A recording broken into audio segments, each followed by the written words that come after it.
I'm Stephen Foskett, organizer of Tech Field Day and publisher of Gestalt IT, and we're here at Edge Field Day in California talking about security and automation at the edge. Before we begin, let's meet who's on the panel today. Hi, I'm Carl Fugate. Hi, I'm Josh Warcop. Hi, I'm Raghu Vatte with ZEDEDA. And I'm Ramtin Rampour with Opengear.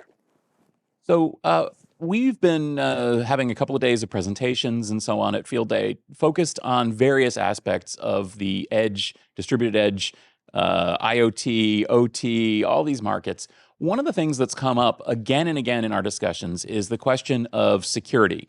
And one of the answers to the question of security, now in addition to obvious technical aspects of trusted platforms and encryption and so on, one of the answers to the question of security is automation. Essentially that if you want to be able to build a scalable and secure system, then you need to have a system that is truly zero touch and integrated and automated.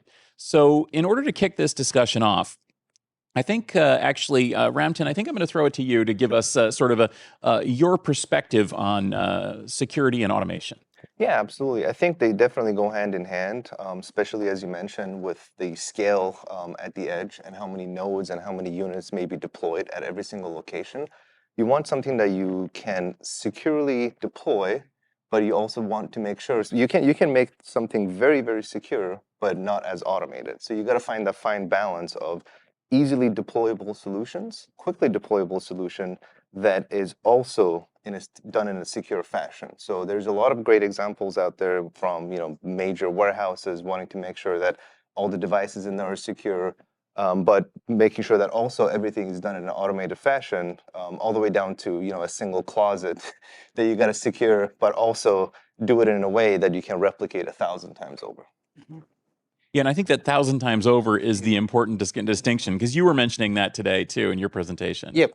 So when it comes to security, right, it's like I talked about in my presentation, the security is about putting on those layers, layers of hardware, layers of operations, layers of applications, and people who actually handle it. So again, security is only as strong as the weakest link in the security, and when you are dealing with a distributed asset and distributed nature of the solution and the kind of people who are going to be interacting with that solution, you need to be able to enforce the security. And it's great to be able to define these layers and everything, but if you're not able to enforce the security, then things crumble. And the way to enforce this security is making sure you automate it right from the beginning all the way to the end. And it's not just about making sure you install it and you set it up properly, but you monitor it and make sure that if there is a problem, you know that there is a problem. And once that problem exists, how do you fix it? If there is no problem, then how do you go back and monitor it again? What time? And this can only be done with automation. You cannot expect to have people do this. And having that automation in place right at the beginning, creating that solutions with the automation in place is the key to actually creating that security and then enforcing it. So do you think the automation is addressing getting away from the legacy way of operating in security, where I've got a security operations center, I've got people managing the physical asset, I've got people managing the IT asset, and all of these other things? If we address it with automation, is it kind of shifting or making a shift? No, I don't think it is making it shift. I think it is more about executing the intent of the security operations, executing the intent of the infrastructure operations.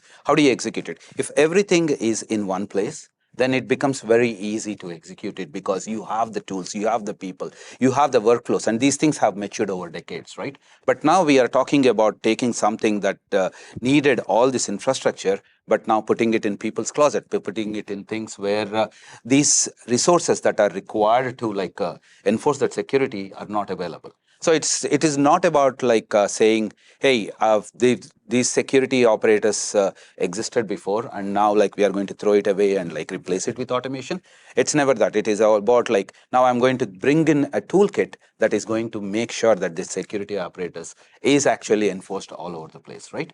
It need not be just about the devices and everything. Who actually interacts with it? Two-factor authentication for every administrator who interacts with the system is a part of the security. Now, how do you automate it, right? So everything from there to the silicon and saying that like how does the silicon, we talked about remote attestation earlier, how does that work? Remote attestation is great on paper, it is great when it works, but when it fails, now how do you make sure that like that particular remote attested device that is not behaving properly can be recovered? You shouldn't be doing a truck roll to recover that device. And some of these devices are in very unique locations we've talked about today, Yeah, like in a crane or in a windmill or Middle in a of the ocean. refinery or Yeah. middle of the ocean, right? Exactly. So you can't get a truck to those places. You can right? get a truck to those places. And then obviously like the network security is also very important. How do you access it? Like how do you remotely somebody accessing an asset out in the field?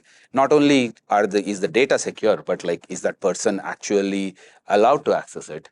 And is it audited? Because compliance is also a very important part of the security and auditing, and that needs to happen, and automation helps that.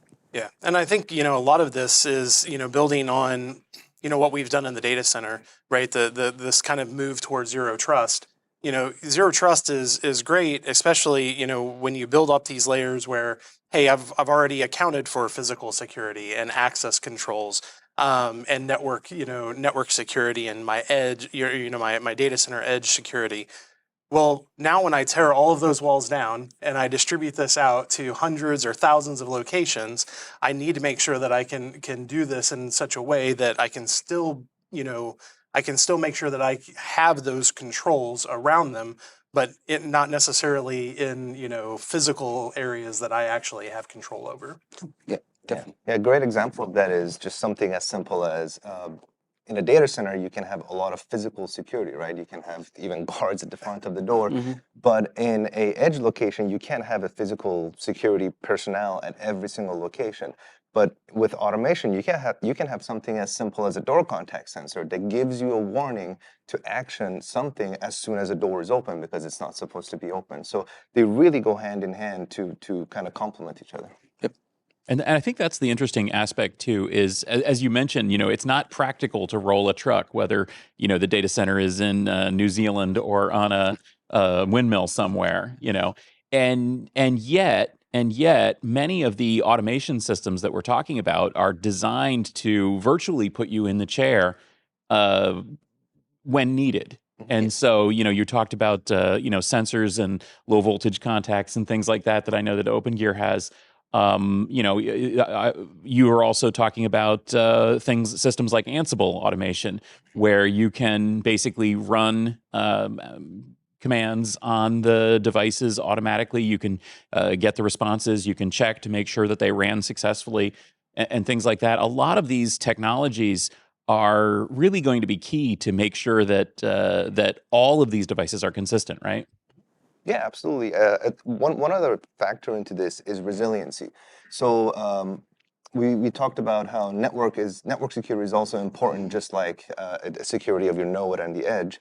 One thing to remember is what happens when somebody cuts the network and you lose connectivity, and you have no visibility of your network, and you can't secure something that you can't access. You have no visibility over. So things like having a resilience platform, having a solution that gives you that visibility even when your primary path is cut, is an important factor in making sure that your environment, even at the distributed edge, even in New Zealand or on top of a windmill, is secured properly. Yeah, and that's we've given a lot of examples. In the past, I've worked with cruise ship operators, and where you have low and no remote network access to things. It really forces you to think about, hey, how do I make sure that this regardless of whether I can get back to some central management environment, I need to make sure that I'm still secure regardless of whether or not I have remote that access to these things. So certainly as we're looking at this, it's understanding, hey, do I have that resiliency local into my platform, or is there something that I'm deploying within my stack or at the edge to make sure that I have some more survivability? A very good point, by the way, and that thing has to come out because you have to be secure inherently. The system has to be secure, and one of the things we talked about where in the earlier is everything has to be locked by default. Everything is locked. You cannot SSH into it. There are no username passwords. All the ports are locked. But that doesn't mean that like when needed, you cannot unlock them. It's always a thing, right? So you have security on one hand and you have convenience on the other hand. They don't always go hand in hand together. So now when you do that, you have to have that system that is built that can be locked when you need, and then dynamically start opening up things when you need it. And if you don't have people, like you said, okay, and then how do you do that? You can do it using our orchestrators and other things, other solutions that we have, right? Like if people come into ZEDEDA and start clicking away on the buttons, that's great. They can do the same thing. But if you have to do it on a fleet of 1,000, now you don't expect people to be doing like a manual thing, right? That is where the automation of this comes in, everything from Terraform all the way to the API access and everything else, right? But it's not about the details of implementation. It's about thinking about this right when you are doing it, right? Like right when you're creating that solution for the cruise ship, okay, you need to start thinking about, okay, this is going to be in the middle of the ocean for weeks together. And how do I do that? I mean, like if I don't get LTE connectivity, now how do I make sure like no one is coming in and hacking it during that time? So that mindset has to kick in. And once that kicks in, that is where people start thinking about like layering stuff. And then that is where the automation also has to come. Yeah, and I think, in some areas, in some industries in IT, security was sometimes an afterthought, right? Yes. In the edge, in automation and security, it's now the forethought, right? We have to talk about security from the start, right? It's not something that we're going to add on layers. So the physical security is of utmost importance. We've talked about that a few times already. But security, then the automation, they kind of go hand in hand. And the application level security too, right? Like an application is deployed, but there are now, it's almost common that like every piece of compute that is there, whether it is one physical node or a cluster of nodes, have multiple applications. Now, how do you secure these applications from each other? That's also a very important thing. But the good news there is that this is a problem that is also in data centers and in the cloud that has been solved. But now the thing is like we have to bring those good best practices and the technology down to the edge. And that is where like it really helps, because that portion has been solved, but like can you solve it in the similar way at a completely different location under different constraints? Yeah, and that's actually a question that I want to bring to you folks, because your backgrounds are in the data center and enterprise networking, enterprise security, enterprise applications. A lot of the technologies that we talk about at the edge are the same technologies that are in data center or in cloud. It's just they're being used in a different way, and that really transforms them. What's your reaction after seeing a few days of presentations from Edge Field Day in terms of what are the key technologies that you're excited about bringing to bear in the security space and the automation space for edge devices? Yeah, well, the hardest part is there's an expectation in the data center that there's a lot of compute. There's ASICs available, there's GPUs available. So to run some of these things on hardware in the data center, you have a lot available to you to put those technologies on. On the edge, it's a different platform, right? You're starting from a hardware platform that's power focused, security focused. I don't have all of the capabilities that I have in a data center platform. So it becomes challenging. From a technology perspective, like security between containers, security at the application layer, again, that's been solved in the data center with a lot of other vendors and technologies. But will the platform at the edge have enough compute to actually do that? How do I bring in IDS and IPS in that platform? There's usually an expectation. There's a fairly powerful processor that can run the security layer that might not be available at the edge. So I'm excited to see how we find the balance between the technology and the platform at the edge. And I think, one of the themes that I've really started to see across a lot of the presentations, and is probably the single most important in my mind, feature that we're seeing, or the innovation that we're seeing in the edge, is really zero touch provisioning. When we look at the data center, I have people, there that can start that process, do that kickstart.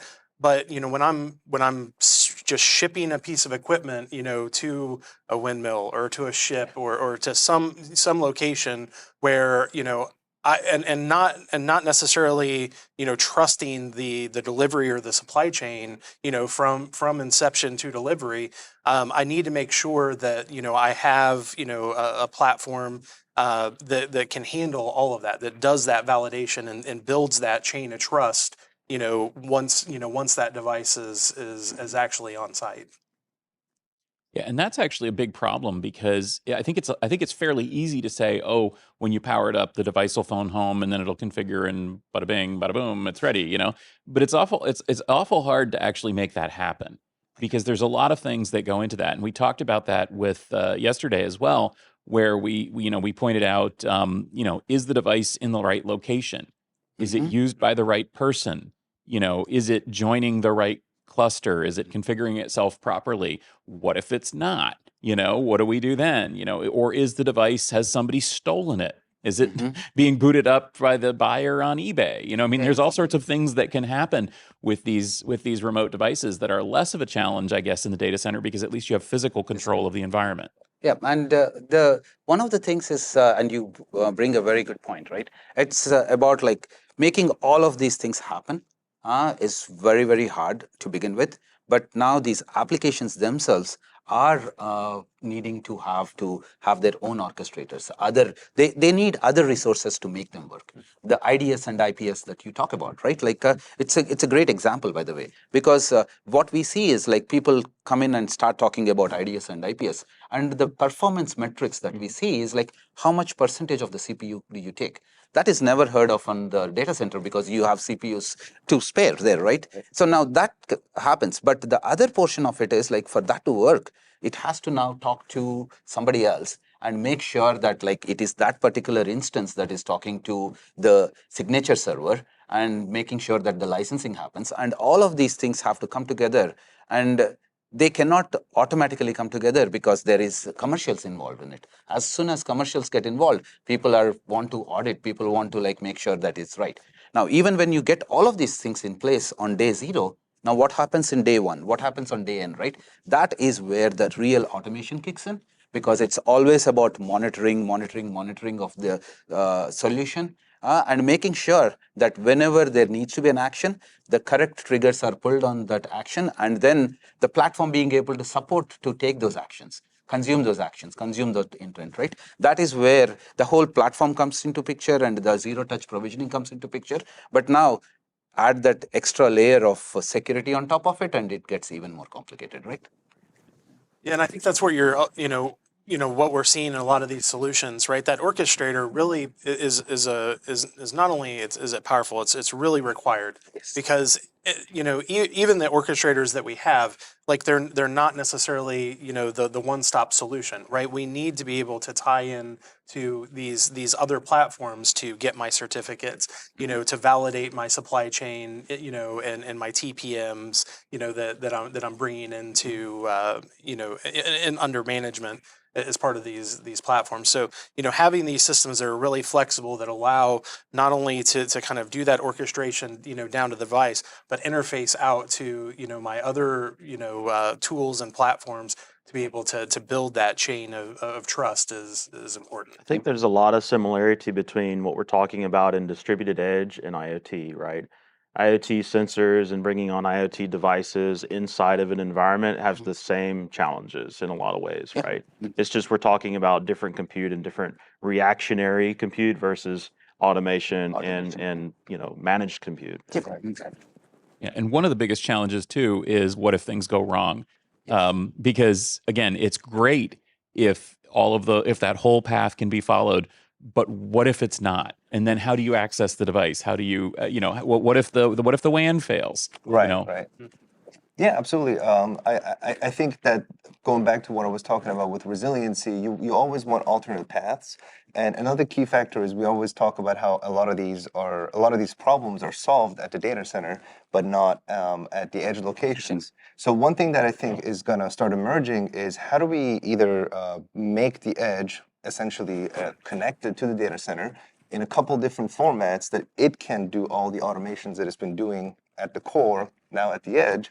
And also, how do we actually push down some of the resources that can do ZTP, can do, I don't know if ZTP is, but can ZTP things, can host files, host config files. How do we host that information at the edge, so this way you're not constantly relying on that network path to be able to zero-touch provision your devices? It's almost like we need an edge control plane, edge control and management plane before we have the other stuff. Exactly. And recovery. And it is right, like, and more often than not, what actually happens is that the person who has the business need of that edge location is using like 3 or 4 different solutions to fulfill that need. And the distributed edge orchestration, distributed edge access, all of those things are one bucket, right? Like, then there are 2 or 3 other buckets. And what they do is, like, they are going to use their platform to automate all of this, stitch them together, and provide that solution to the customer. I mean, remote access is one of them. Being able to like secure the whole layer is one of them. Actually being able to like do zero-touch provisioning, all of these things, right? Now, when you do all of them in one shot, it is almost impossible to do it without having automation to take care of it. And the automation starts here, right? Like, because it is starting northbound, all these pieces also have to like provide that automation support for northbound, so that the actual business owner or the business logic owner can automate all these pieces in the similar way, so that like they can get that outcome out.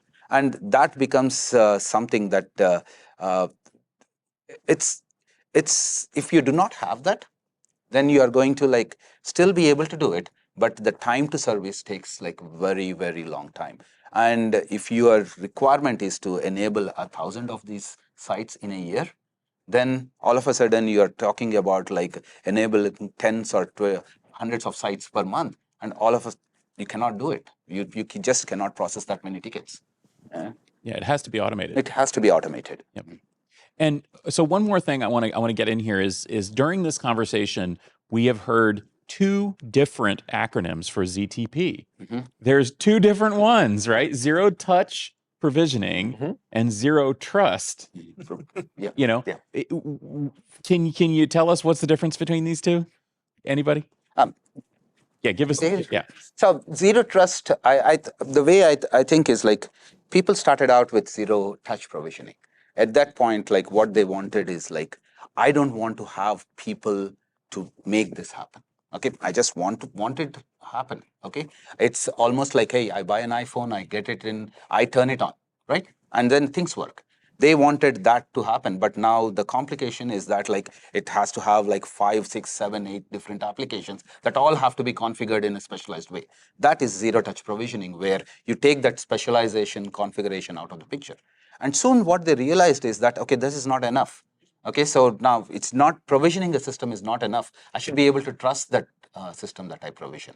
So now the security comes into the picture, and it becomes the provisioning part becomes just one layer, and the maintenance part just creeps in, right? Like, it's not just about building it and starting it. It's about like, how do I maintain it? How do I manage it? And then the whole security along with all of this becomes that zero trust provisioning, where like, I really don't trust the hardware, I really don't trust the people that much, I really don't trust each of those applications interacting with each other in the right way, but I still want to like enable that service.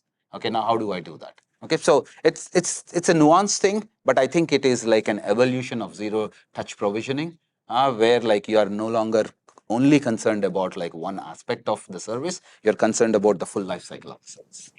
I like to think of zero trust as almost like how the military operates, right? It's on a need-to-know basis. You're not essentially, you're giving permission to only the people that need to know, and that is it. Whether it's a human being, whether it's a software, whether it's a tool, where the zero-touch provisioning side of things, it's basically just a matter of making the provisioning of your system a lot easier. Basically, no touching of the device, right? So we have solutions, we have low touch, no touch, or zero touch, and the zero touch is essentially where you just plug it in and it fully provisions itself. So, and zero trust, I think it's not saying we're not going to exchange information, right? It's a request. It's like, okay, what are you going to give me to get additional trust on this network? What are you going to provide? Is that a certificate? Is this a piece of hardware identification?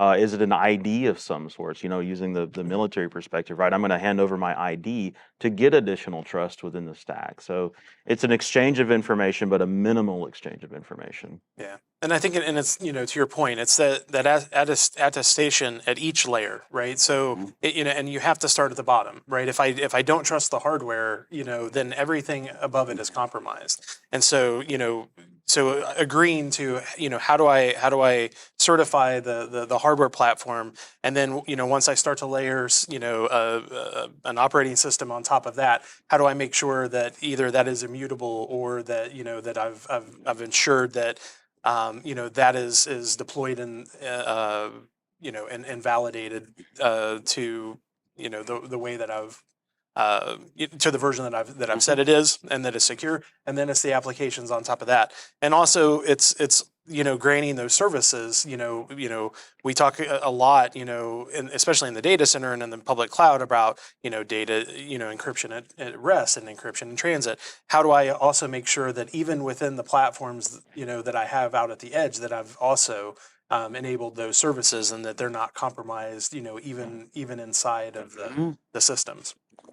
And that's going to be a big challenge, especially at the edge, because to me, the difference between IoT and edge is that edge is running applications. It's running arbitrary applications on the devices, as opposed to being sort of a sealed, black box. And to me, that's that. IoT is more of a black box. Now, I know that IoT devices run other applications. The other thing that I'm seeing at the edge is a big ecosystem play.